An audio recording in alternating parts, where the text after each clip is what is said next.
via des canaux aujourd'hui connus comme Twitter ou Facebook, on va pouvoir raconter ce qui se passe chez Quatrième Dimension, montrer un bel objet. Parce que tous les jours on fait des belles choses et on ne les montre pas ou on n'en parle pas.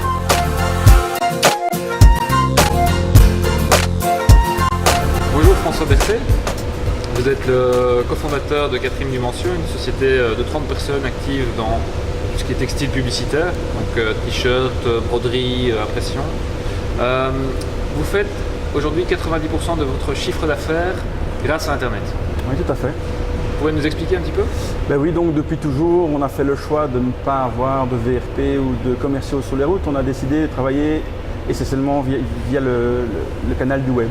Et donc c'est vrai que le web n'a pas de frontières, que donc grâce au web, on exporte et on est visible au-delà de nos frontières. C'est ça, vous donniez des exemples, vous avez vendu une fois en Islande, vous avez vendu, c'est pas vous le Chili, mais je pense que sur d'autres continents aussi vous avez des expériences comme ça. On a des expériences comme ça, oui, un peu folles. On a vendu très loin de la Belgique, oui, tout à fait. Alors votre société, elle existe quand même depuis maintenant plus d'une dizaine d'années. Oui. Aujourd'hui, vous changez un peu de braquet au niveau du web, au niveau d'Internet, et vous venez d'engager une community manager. Oui, tout à fait. Expliquez-nous. Alors ce qu'on va essayer de faire, on s'est rendu compte que les gens parlaient beaucoup de nous, qu'on voulait parler avec eux. Ouais. Et disaient quoi sur vous? Du bien, du mal, tiens je cherche ça, quatrième dimension, voilà. En disant quoi Voilà, va là-bas parce qu'ils vont travailler bien, va là-bas tu demandes à un tel, ils font des belles choses. Donc voilà, on s'est rendu compte que c'était intéressant d'avoir une interface, quelqu'un qui va essayer de parler avec les gens en dehors de l'entreprise. Donc via des canaux aujourd'hui connus comme Twitter ou Facebook, on va pouvoir raconter ce qui se passe chez Quatrième Dimension, montrer un bel objet. Parce que tous les jours on fait des belles choses. Et on ne les montre pas ou on n'en parle pas. C'est ça. Voilà, donc on va essayer de causer un peu avec les gens, fédérer des tribus autour de produits, montrer des nouveautés. Par exemple Voilà, une nouvelle gamme de vêtements techniques pour le ski que l'on peut broder et étanchéifier. Et vous allez dire quoi là-dessus? Vous allez dire, voilà, j'ai ma nouvelle gamme qui est là. Voilà, elle est là. On s'en fout ça, non? Non, parce qu'il y a des gens qui vont intéresser de savoir qu'on est peut-être un des seuls à pouvoir les personnaliser. On va venir avec une broderie qui fait 25 000 points et on va donc faire des trous dans ce vêtement, mais on va l'étanchéifier juste après. Voilà, montrer le côté technique sur des besoins. Et votre gestionnaire de votre communauté, elle va aller où? Est-ce qu'elle va rester sur votre site internet ou bien est-ce qu'elle va porter la bonne parole et vos explications ailleurs? Disons qu'on clairement, ça va partir du site où on va voir les dernières informations, etc. Et on va, on va aller à la recherche d'idées à l'extérieur pour essayer de fédérer en tout cas toute une série de personnes intéressées par le textile publicitaire. Et qui par exemple? Vous pensez à quoi dans ce cas-là? Je pense, je sais pas, ce que des collègues ont fait, qu'on a trouvé beau, une technique un peu spéciale, des idées. Je pense que l'important c'est des idées. Vous allez en parler où de ça? Sur leur page Facebook ou bien? Non, plutôt sur notre site ou via les pages fan 2 ou via un tweet sur Twitter. Tweet de Twitter, c'est un petit message. Voilà, tout à fait. Pourquoi est-ce que c'est important aujourd'hui de faire ça plutôt? Parce que visiblement ce que vous disiez jusqu'ici fonctionnait bien, vous faites 3,5 millions d'euros de chiffre d'affaires, donc on l'a dit, 90% grâce au net.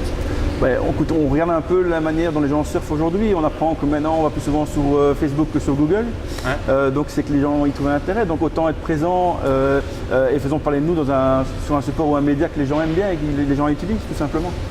C'est ça. Donc, et ça, vous diriez que pour une autre entreprise, n'importe quelle entreprise, c'est un must aujourd'hui de commencer à faire ça, ou bien c'est quand même très particulier à votre secteur d'activité Non, je pense que tout sujet suscite de l'intérêt pour un groupe de personnes. Et donc, par exemple, vous pouvez animer un groupe de personnes en lui donnant de l'information et qui reviennent pour voir ce qui vous arrive. Ça peut être intéressant et je pense que c'est valable pour n'importe qui, que ce soit pour une entreprise ou pas. Si je fais des tuiles, si je fais… Vous faites des tuiles rouges, vous êtes le seul à pouvoir faire des belles tuiles rouges, expliquez-le comment vous faites, comment vous êtes venu l'idée, qu'est-ce qui vous a amené à le faire, votre différence. Et donner aussi des idées et d'informations pour ne pas seulement parler de vous, évidemment. C'est ça. Et cette information, pour terminer, vous la communiquez sous quelle forme? Est-ce que c'est un blog?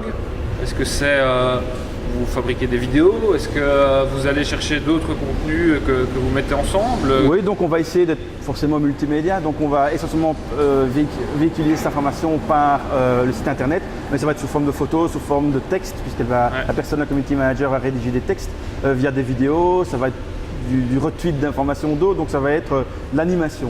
C'est ça. Est-ce que vos concurrents font ça? Est-ce que c'est aussi une obligation parce que vous sentez que du côté de vos compétiteurs, de vos concurrents, on s'achemine sur ce chemin-là de finalement Je ne de sais. communiquer de plus en plus sur Oui, cette je pense forme-là? que c'est envie de le faire, l'essentiel. Oui, bien sûr, c'est un phénomène de mode, bien sûr, on en parle. On parle des réseaux sociaux comme étant des vecteurs de progression en termes de marketing, etc. Bon, il y a ce côté-là, mais il y a le côté aussi le plaisir de le faire et de voir un peu comment les gens vont réagir à ce qu'on va pouvoir leur raconter. Merci François Bassel.